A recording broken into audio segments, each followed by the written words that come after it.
Good morning. Finally, the summer has arrived, this beautiful weekend that we have had so far.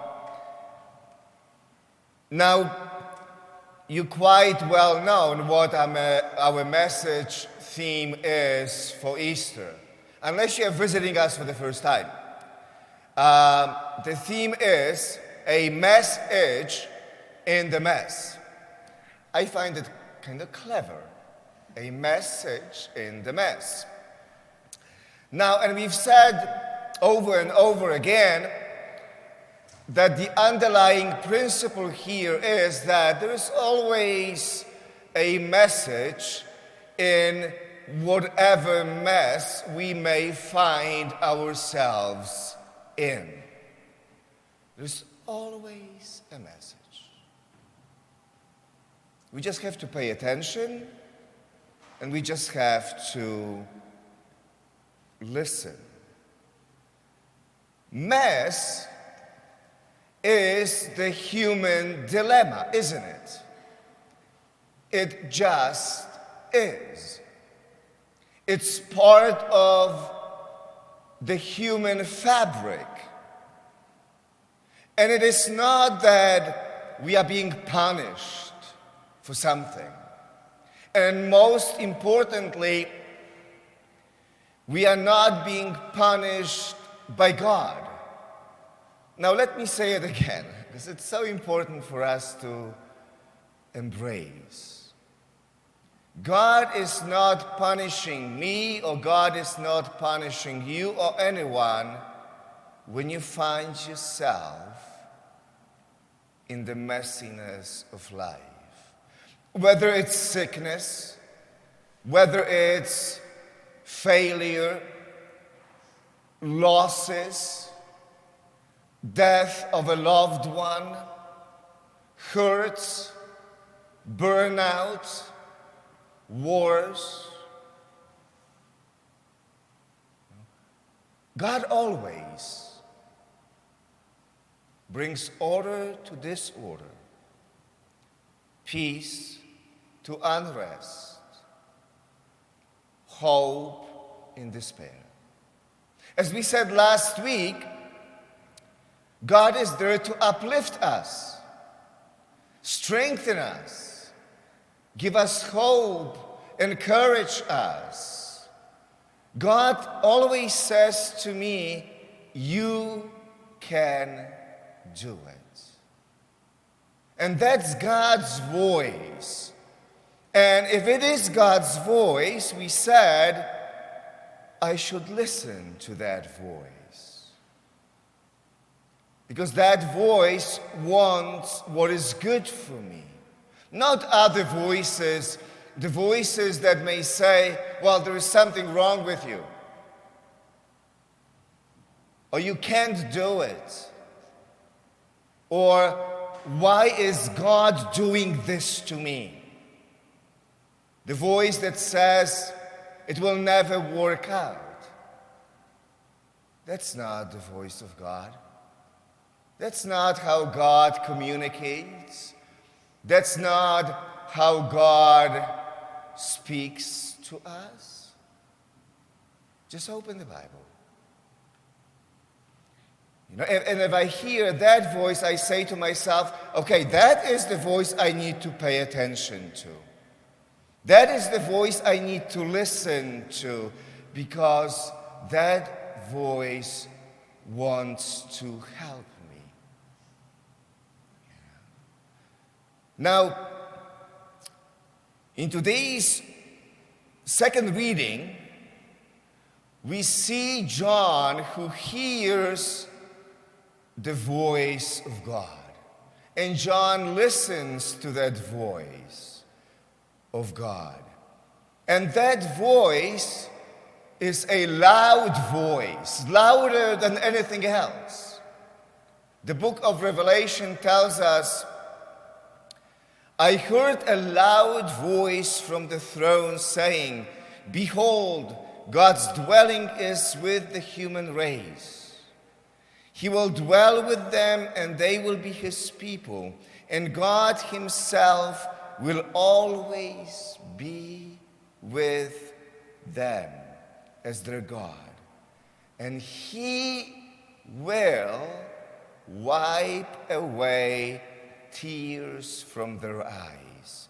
And there shall be no more death or mourning, wailing or pain, for the old order has passed away.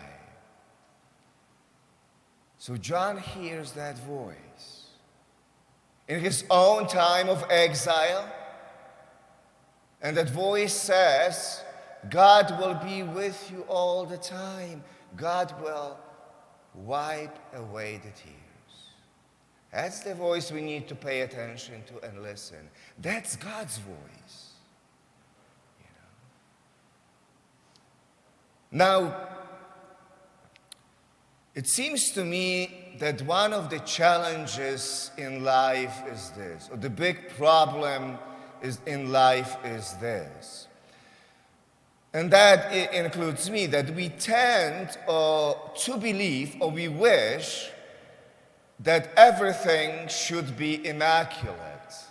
Everything should be orderly, neat, tidy, and in its place. Fair enough. The challenge is, it is not. The challenge is that it is not. Messiness is part of life. As I said last week, life is not a Google map.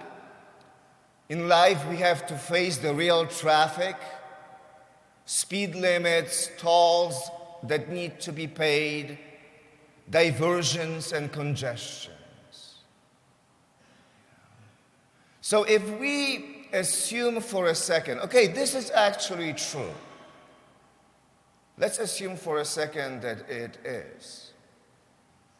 I would suggest this, that if that is the case, trying to avoid messiness at all costs is not a solution. It's not practical.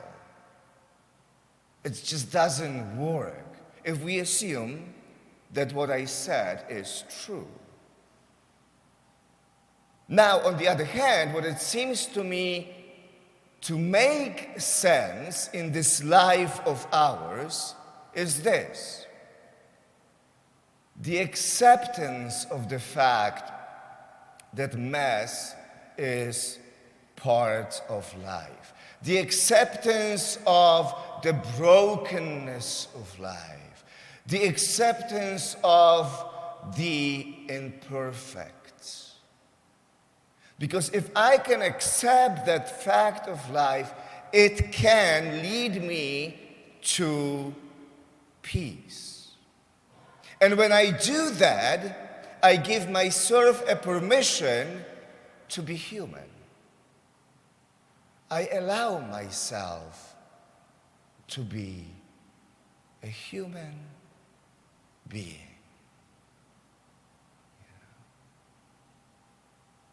Maybe it is a necessary part of life. And again, if we assume that it is, avoiding it at all costs does not seem like the solution. Now, maybe that's what Paul and Barnabas have in mind in today's first reading. Luke tells us this: they, that is to say, Paul and Barnabas, strengthened the spirits of the disciples and exhorted them to persevere in faith, saying, it is necessary for us to undergo many hardships to enter the kingdom of God. maybe it is a necessary part of life. I don't know. Maybe it is part of the deal. I was talking with Chris Billard the other day on Friday precisely about that, and he said that it's sort of like a wave that is coming at you when you are swimming in the ocean. And some waves are bigger, some waves are smaller. But you cannot avoid them. You cannot stop the wave. One thing you can do is to learn how to handle the wave. And I thought that's actually a beautiful metaphor for what we are talking about. So again, it seems to me that the big problem is to think that life should not be messy. Life is. But we do figure it out, don't we? We do go through it. We sometimes laugh, sometimes we cry, we grow, we move on to new beginnings, to new possibilities, to second chances. Now, so what is the message in today's mess, in the messiness of life? How do we handle the wave? You can't stop it. How do you handle the wave? Maybe we get a hint of it in the gospel. So let me finish with this. In today's gospel, Jesus is at the Last Supper. Judas just left. And it is the Last Supper for a reason, isn't it? We know what the reason is. Everything will go wrong. Jesus will be arrested. Jesus will be crucified. And Jesus seems to have a sense of that. And in this situation, knowing what's coming, he says this to his disciples. My children, I will be with you only a little while longer. I give you a new commandment. Love one another. As I have loved you, so you also should love one another. This is how all will know that you are my disciples, if you have love for one another. So that's the message. Now again, everyone has their own mess, and our tendency is to think that I am the only one with the mess. My mess is messier than your mess, more embarrassing, more shameful than other people's mess. It's not. It really isn't. Because we are all in the same boat. It really is not.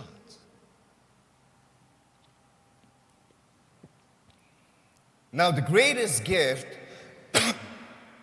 in this whole fabric of life, in my experience, is this. And I think you will agree with me. That the greatest gift when I am in the mess of life, either my own doing or it just comes at me, is this. People who care for you. People who love you. People who are willing to forgive you. People who give you a second chance. People who listen to you unconditionally. Who walk with you. People who do not judge you. That is the greatest gift. When you see the wave coming. And that's it. That is what Jesus means when he says, love one another as I have loved you.